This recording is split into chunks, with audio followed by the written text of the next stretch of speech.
فقر یکی از عوامل اصلی پدید آورنده کودکان کار است. کودکانی که در خانواده‌های کم برخوردار متولد می‌شوند، ممکن است از تحصیل باز بمانند. بازماندن از تحصیل یعنی مهارت و دانش اندک برای کار.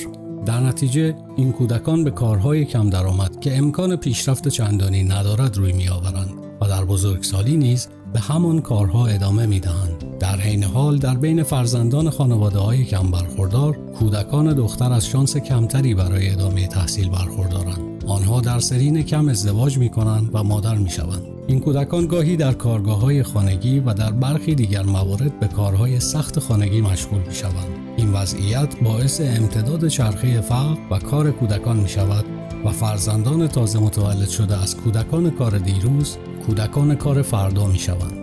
این چرخه معیوب با بازگرداندن کودکان به تحصیل و برخورداری همه کودکان از حق آموزش رایگان قابل توقف است.